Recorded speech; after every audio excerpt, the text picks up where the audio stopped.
नमस्कार फ्रेंड्स, आम सनातन धर्म रे आमठार वयस्क लोक पाद छुई प्रणाम करने पछरे साइंटिफिक लॉजिक कौन रही किंतु आज जेनेरेशन रे आम ये जानी जे जहाँ को आम अधिक आदर सम्मान करुचे केवल तांकरी पाद छुई आम प्रणाम करुचे यह नुहे यह पछरे बहुत बड़ साइंटिफिक लॉजिक रही।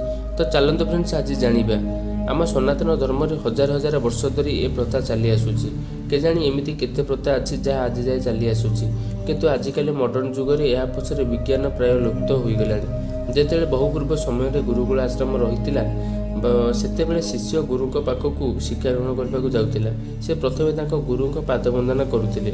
एटी गुरुଙ୍କ अर्थ हेउची जे आलोक प्रदान करती। सेतेबेले गुरु बहुत जागृत थिले माने आत्मज्ञान को उपलब्धि करुथिले।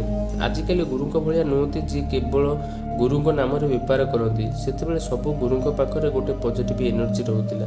तांका आखपाखरे बहुत शुद्ध वातावरण रहउतिला। तांको शरीर सते जेमिति सूर्य भली गोटे ऊर्जा समान रहउतिला। जेतेबेले शिष्य गुरुଙ୍କ पाद छुअंती मन मन शिष्य को आशीर्वाद देउथिले।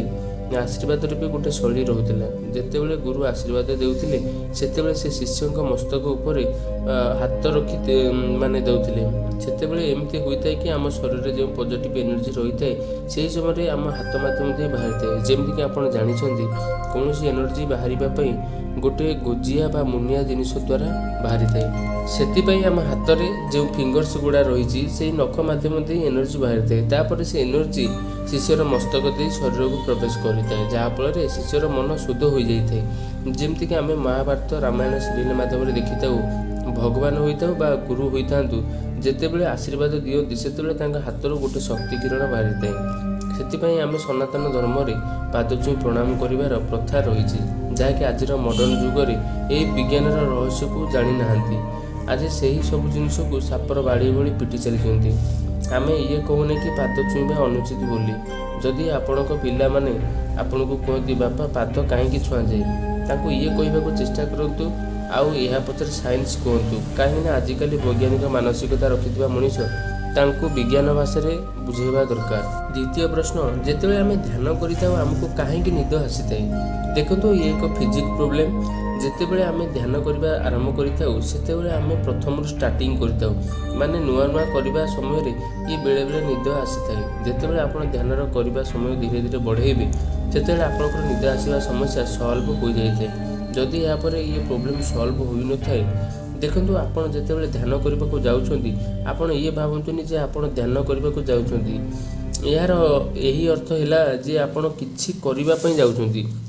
ध्यान अर्थ है जे आपड़ किछि करने को भावतुनि किंतु आपड़ चलवा माने आपड़ चलवा बसवा समय भी ध्यान करें। आपड़ जहाँ भी कर केवल ताहा ही कर ये भी एक प्रकार ध्यान होता है। चलतु गोटे एग्जांपल माध्यम बुझा।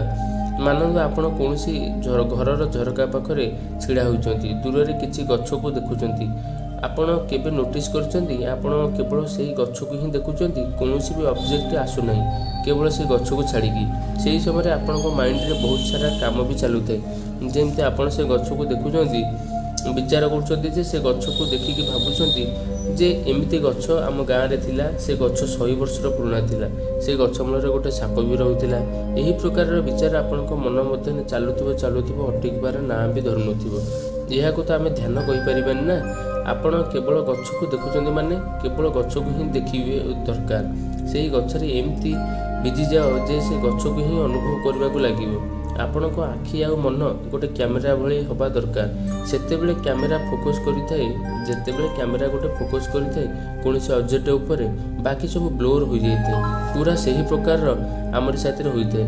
जेतेबेले आमे कोनोसी जिनिस को फोकस करिबा जेमती बाकी सब ब्लोर हो जिबा दरकार। जेमती आमे आम गर्लफ्रेंड को जेतेबेले देखि थाउ सेही समय नोटिस करिवे बाकी सब जिनिस ब्लोर हो जाइए। ये भी आपन को देखा जाय न था कि आखिर कौन अछि केवल आपणकर गर्लफ्रेंड ही देखा जाए। जितेबले आपण कौन कथा कही था कि केवल देख जे आपण कौन कहते आपण निज भितर आउ गोटे क्यारेक्टर बाहर कर देख।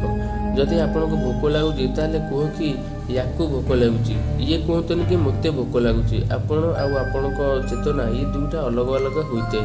आपण कौन भी कम करूता जहाँ कही था जहाँ देखुता तेबे आपण ये देख कि आम भितर किए जन देखुची किए गोटे कहूँ आपड़ जदि आपण कथबार्ता पूरा पूरी ध्यान देवे तेबे देखिए क्या कहले क्या देखिले ये भी एक प्रकार ध्यान होता है। ଆଉ ଧୀରେ ଧୀରେ ଆପଣଙ୍କ ପ୍ରାକ୍ଟିସ୍ ଆହୁରି ବି ମଜବୁତ ହୋଇଯାଇଥାଏ। ତାପରେ ଆପଣ ଗୋଟେ ଇଣ୍ଟେଲିଜେଣ୍ଟ ଶ୍ରେଣୀର ଲୋକଙ୍କ ମଧ୍ୟରେ ମାନ୍ୟଗଣ ହୋଇଯାଇଥାଏ। ତ ଫ୍ରେଣ୍ଡସ୍ ଆଜି ପାଇଁ ଏତିକି। ମୁଁ ଆଶା କରୁଛି ଆପଣମାନଙ୍କୁ ଏହି ଭିଡ଼ିଓଟି ବହୁତ ଭଲ ଲାଗିଥିବ। ସେଥିପାଇଁ ଅଧିକରୁ ଅଧିକ ଲାଇକ୍ ସେୟାର କରନ୍ତୁ ଆଉ କମେଣ୍ଟ ମାଧ୍ୟମରେ ନିଶ୍ଚିନ୍ତ ଜଣାନ୍ତୁ। ଆଉ ଏଭଳିଆ ନଲେଜେବଲ୍ ଭିଡ଼ିଓ ଦେଖିବା ପାଇଁ ଚ୍ୟାନେଲଟିକୁ ସବସ୍କ୍ରାଇବ୍ କରନ୍ତୁ। ନମସ୍କାର।